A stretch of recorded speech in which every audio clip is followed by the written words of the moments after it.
We all look for toughness. We all want it, but we look for it in a comfortable environment. You will not find toughness in a comfortable environment. Those of you who are listening to this, whoever hear this, you will not find it. I was trying to look for it everywhere.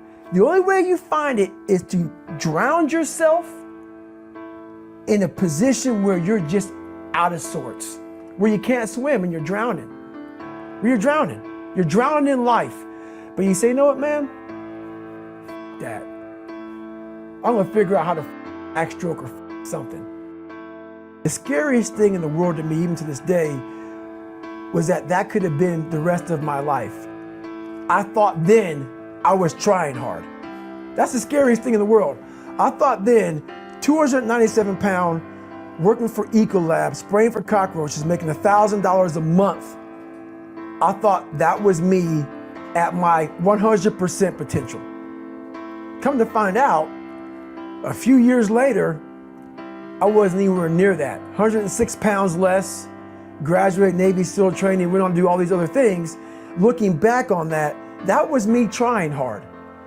That's why people gotta understand, what is in us, we have no idea until we start trying hard. And I mean really trying hard, where you're obsessed with, hey, this is my new norm. My new norm is that, wow, this isn't always fun. It's not always meant to be fun. And that's when you know you're trying hard. We all have two people. And I'm not saying you're crazy. We have the easy voice, which is that 20% telling yourself that I'm easy at 90% of my full potential, maybe 100% at that 20%. That's that voice that we all love. That's that very comfortable voice, that's that mommy holding you saying it's gonna be okay. Doesn't care how good you are, just loves you. Just loves you no matter how messed up you are in life. That's where you wanna be at. So that's that one voice. This other voice that we walk very far away from is the voice saying, hey man, you ain't doing shit. So we try to get this voice out of our head completely. And we live over here in this land. So what you have to do first is turn up this voice over here. The voice saying things to you that aren't nice. That it's in our head saying, you know what, man, dude, you're not doing shit. You're not I mean, and it's not putting yourself down. People take this the wrong way in this new society. I'm not saying to put yourself down. I'm saying listen to the truth. And the truth isn't in the 20%. The truth is in this other part of your brain saying, look, man, you're wasting a bunch of percentage here. We have 80 more percent that we're not tapping into, because in this other 80% is suffering, pain, failure, self-doubt, darkness, and then a whole bunch of light. But to get to this light, you gotta go through all of this shit. So a lot of us know that. We know, yeah, I can get over here, but over here, man, this is much better, because I gotta go through this journey that is not fun. This from 20 to 100%, this shit in between is not fun. So we decide to live over here. So everybody goes, how do you do that? You know exactly how to do that. You know exactly, it's not a magic trick. There's nothing I talk about in that book that's a magic trick. It's all back down to a very primitive mindset of we just have to do. It's like breathing. Breathing becomes normal. Like we don't even know that we're doing it. That's how you have to live your life. Your brain is the most powerful weapon. I talk about that in one of these chapters. Your brain is the most powerful weapon in the world. Once you put away your phones and your computers and all that shit we have nowadays, yeah, it's great. We're up to date. But your brain is the only thing you have when you're going through depression, when you're going through hard times, when you're going through death, real life shit. You can't Google that shit, man. You're alone. You're alone. You may have a shrink you're going to, you may have a best friend you're going to, but there's 24 hours in the day where you're alone in this brain. and your brain is talking to you in all kind of ways, and it wants to control you and pull you in these different pockets. If you can't control your own brain and your brain controls you, you got to tell your brain where you want to go and how you want to go and how you want to get there. You got to control it. If not, it's over. All I knew back then was hard work. The only way anything gets accomplished. That's all I heard back in those days. You got to work hard. You got to work hard.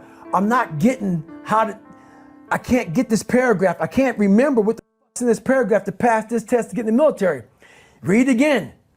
Still not getting it. Read it again. But if you're not getting it, write it out. And that's how I started learning. Okay, well, I got to write out everything I do. And then write it out again and write it out again. And guess what happened? I got it. I got it. I can't swim. I'm negative buoyant. Go back again. I can't swim. Go back again. Go back again. Go back again. I got it.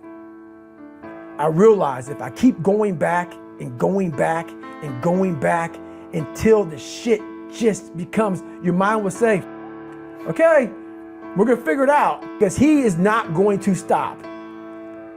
It's not like I'm going to try one more time. No, it's just like alarm clock goes off, boop, we're going back. I can't read right, we're going back. I gave myself no way out, and my mind realized that. They said, okay, we're going to adapt and overcome now. A lot of people say, like when I say trying hard, your mind knows, man. It knows this guy's bullshitting me, man. This guy's lying. There's no truth behind it. When I was in Navy SEAL training, people go, how were you there for 18 months? The program was only 6 months long. You were in 3 hell weeks in 1 year. No one's ever done that. How did you do that? I talk about the new norm. When I lived in a $7 a month place when I was growing up for a short period of time, I loved it. I didn't know any different. That was my norm. Once we moved out of that place, we moved to a $236 a month place. I was like, shit, I never want to go back to that little piece of shit. But if you go back to that $7 a month place and you realize this is where I live, this is all I got, your mind says, roger that, this is home. So when I was going through Navy SEAL training for 18 months and going back through all the hard parts over and over again, I told myself after the first time, I knew it was gonna be a long journey there. My body was breaking down. It was just how it was going on. I said, you know what, this is my new norm. So my mind said, it's like going to work. Like you go to work, you put your suit and tie on, I go into suffering every day. Every day, suffering, being broken, duct taping my feet up, stress fractures, shin splints, being broken. This is my new norm. And your mind says, if we're not broken, this ain't normal. We gotta be broken. So then your mind starts to get tougher and tougher and more callous. People, how did you run on broken feet? Broken shins. My mind knew this is how we operate. We're in Navy SEAL training. This is what we are. I became hell. And that became my new norm. I gave myself no way out. There was nothing outside these walls of hell. Nothing. I love God, but for a short period of time, I became the devil, because that was hell. I became the boss, the owner, the CEO of Navy SEAL training. That was my mindset. And that's how you get through things. You immerse yourself in wherever it is, and you become that. You become that and give yourself no way out. When you find your true passion in life, and my passion for me was like, oh, I want to be, I didn't give Navy SEALs, Army, I don't give a shit. I want to serve my country. I want to be someone that I'm proud of. I don't give a shit. That I want to look at myself in the mirror because I was so disappointed. That accountability mirror I talk about, I was so disappointed in what I saw every day.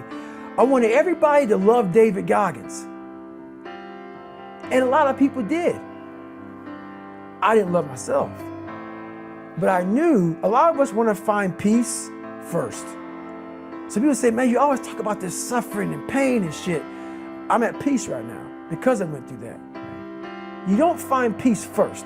If you do, Merry Christmas. More power to you. More power to you. I found peace on the opposite end of finding myself. And no one really finds themselves without going through trials, tribulations, suffering, accountability. And accountability is suffering. Being accountable every day for doing right for yourself, for the people next to you, it's miserable. It's hard.